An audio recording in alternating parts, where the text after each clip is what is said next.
Dice, siguiente ejercicio. Paciente que al realizar la prueba de puntos de Word reporta ver 2 puntos con y sin luz, de lejos y de cerca, de forma constante. Entonces ya quedamos que si nada más ve dos puntitos, es porque el filtro rojo que ya le pusimos con el ojo derecho y el blanco se torna rojo. Entonces es la única forma en que puede ver 2.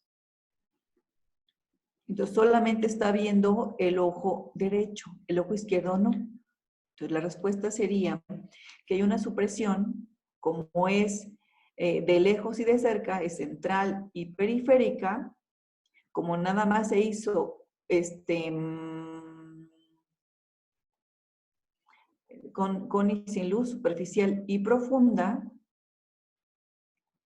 constante de ojo izquierdo.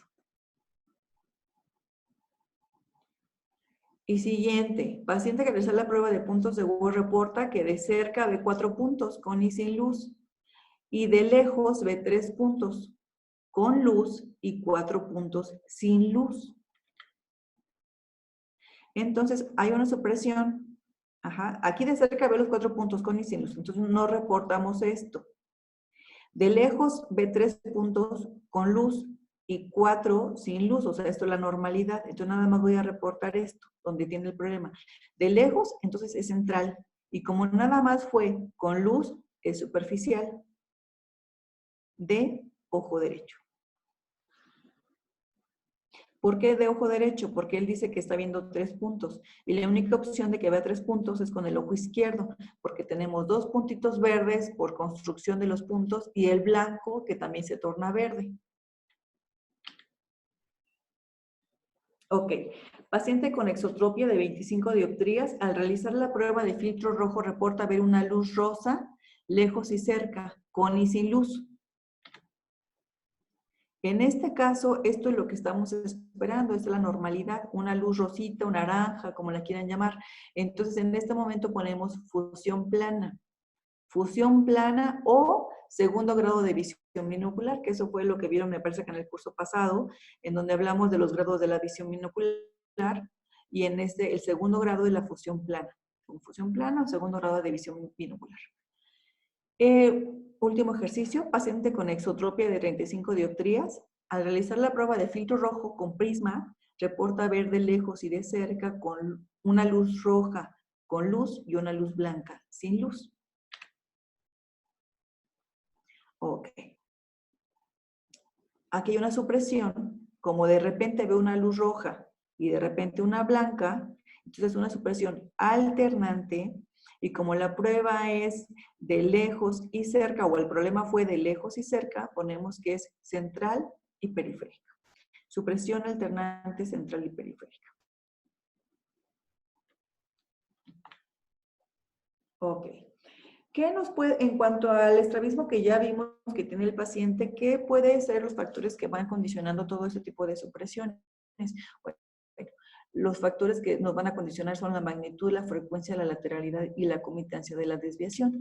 Ok, entonces si yo tengo una desviación de un ángulo menor, la supresión va a ser solamente en una distancia, solamente con una condición con luz o sin luz, o va a ser como intermitente, como que de repente se hace la supresión y de repente aparece, y de repente se va y de repente aparece. La frecuencia, si yo tengo un estrabismo constante, la supresión va a ser más profunda. A que si tengo un estrabismo intermitente, que nada más se presentó lejos o cerca, la supresión es superficial. Cuando tenemos un estrabismo monocular, la supresión va a ser también más constante o más profunda en este caso, y si tengo un estrabismo alternante, la supresión será alternante. La comitancia. Cuando tenemos comitancia, las supresiones van a ser más profundas. Y cuando hay estrabismos no comitantes, en estos casos no hay supresión. Generalmente lo que se va a presentar es una diplopia en donde es el campo de acción del músculo. Y si en caso de que encontráramos supresión va a ser muy superficial. O sea, en una condición con luz y sin luz. Bueno, la última de las condiciones asociadas que podemos encontrar en la correspondencia retiniana anómala. ¿Qué es la correspondencia retiniana normal? Bueno, hay que partir desde que es una correspondencia retiniana normal. Y decimos que está definida como la condición binocular en la que ambas foveas corresponden para observar una sola imagen con percepción única. Entonces, esto es lo que nosotros vemos como normalidad. Ojo derecho, la fobia del ojo derecho está conectada perfectamente con la fobia del ojo izquierdo. Los dos proyectan hacia un mismo punto y eso llega al cerebro y se interpreta de una misma manera. De hecho, con esta fobia también se le conoce como puntos retinianos principales. La retina o los ojos tienen varios puntos retinianos. Fobias y fobias son los principales, pero por ejemplo, retina nasal se va a conectar con retina temporal del otro ojo, en este caso, así como lo menciono aquí en este dibujo. Ojo derecho, retina temporal, estos puntos de aquí se conectan con retina nasal de ojo izquierdo. Les llamamos puntos retinianos secundarios. Y el ojo izquierdo, su retina temporal, se proyecta o se conecta con los puntos del lado de retina nasal de ojo derecho. E insisto, se llaman puntos retinianos secundarios. Bueno, entonces esto es lo principal, fobia con fobia. Pero ¿qué pasa con la correspondencia retiniana anómala? Bueno, resulta de que como mi ojo está desviado y mi fobia ya no puede coincidir con este punto, sino se dirige hacia otro lado, entonces tiene que haber aquí una reorganización de puntos, aunque no sean correspondientes. Y entonces la fobia del ojo sano se va a asociar con otro punto en el ojo afectado. Aquí está la fobia del ojo sano, se asocia con este punto que no era el suyo, pero lo hace. Se conecta con este. ¿Con qué finalidad? Con la finalidad de mantener de una forma gruesa, rudimentaria, visión binocular.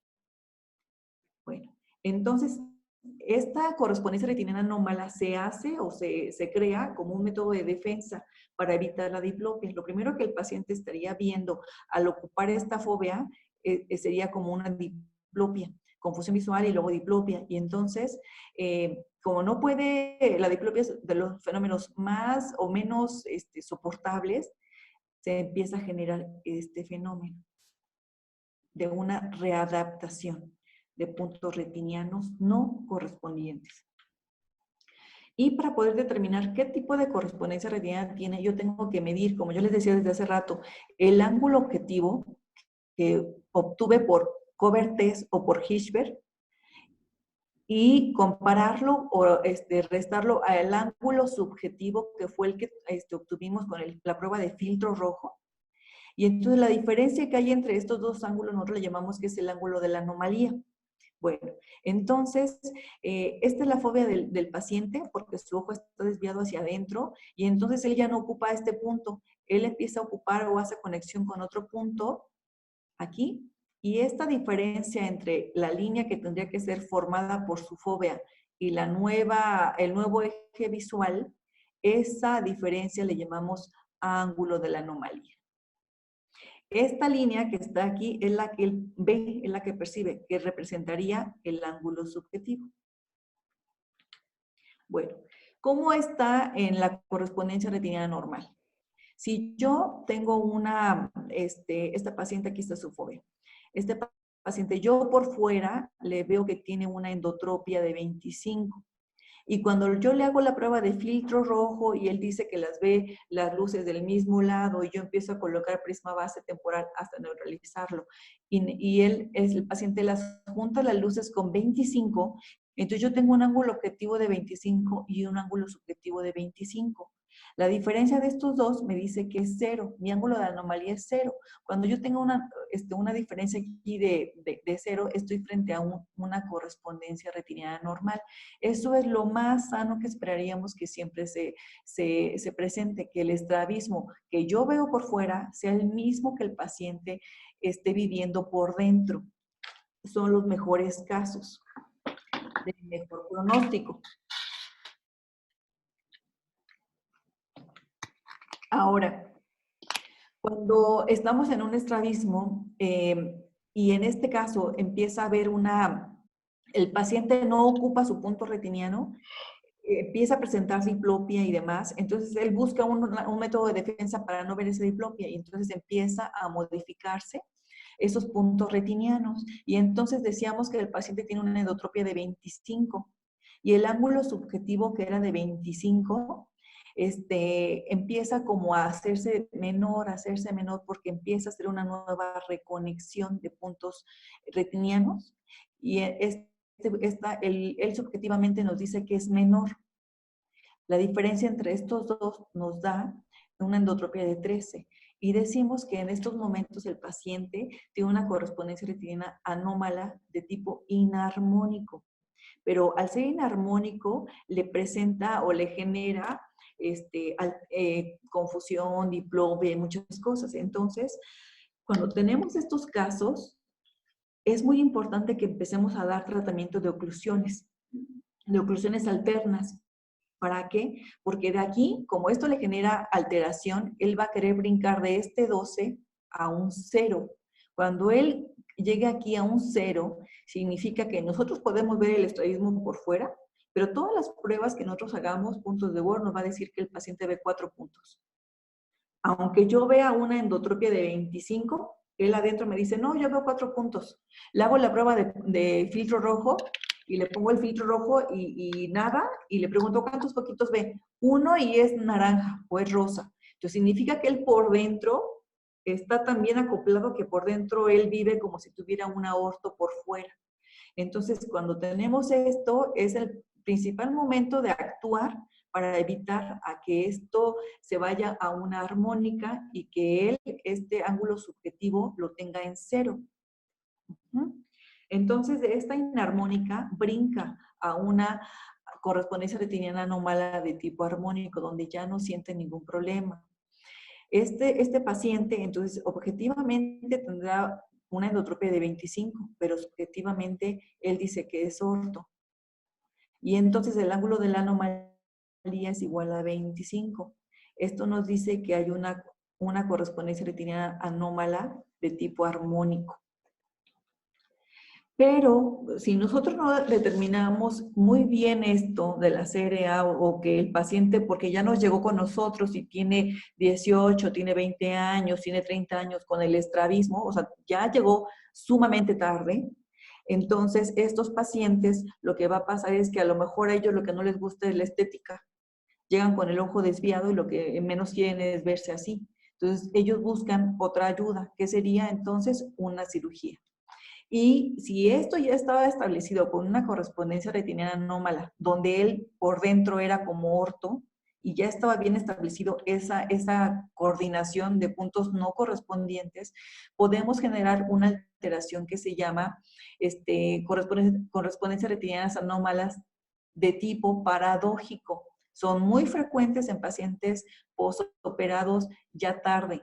Entonces, aquí no se ve mi dibujo, no se ve bien aquí. Esta es paradójica tipo 1. En la paradójica tipo 1, el paciente objetivamente, el paciente tenía una endo, el ojo estaba hacia acá. Lo operan con tal de enderezarle un poco el ojo para que se le vea más derecho en orto. Y entonces, esta era su fobia, que como estaba el ojo metido, la fobia le quedaba por acá. Y luego él generó un punto con el cual fijaba que es este punto, y esa era su fobia de él, y con eso él decía que era orto. Pero entonces lo operan, le enderezan su ojo o le sacan su ojo, por así decirlo, lo llevan hacia afuera para que se alinee, y entonces este punto que era su orto de él se modifica y llega para acá. Y entonces el paciente de aquí empieza a generar otro punto porque para él esta era su fobia. Entonces ahora aquí el eje que le queda derechito, porque fue el que como le dejaron su ojo, le queda aquí un eje visual que va a ser, por así decirlo, el que le quedó ahí, que es el que vemos, y entonces nosotros aquí observamos una endotropia de 25, pero por dentro el paciente tiene una exotropia de 28. Entonces, yo tengo aquí objetivamente 25 menos el ángulo subjetivo, pero el ángulo subjetivo él me lo da en 58. El ángulo de la anomalía, decimos nosotros, es mayor, sí, pero aquí, ¿cuál es la principal característica? Que yo por fuera le veo una endo, pero cuando hago la prueba de filtro rojo, que hace rato me decían, hay que hacerla, hay que medirla, sí, hay que medirla, porque entonces yo necesito saber cómo está aquí adentro. Y resulta que él por dentro me dice que si era una endo, yo esperaba una diplopia homónima. Y resulta que él dice que las imágenes están cruzadas, es una exo, hay que medirla. Y entonces son casos en los cuales, yo les decía hace rato, ya no podemos hacer nada. Si tenemos una paradójica, llámese tipo 1, llámese tipo 2, son casos en los que ayudamos más no haciendo nada.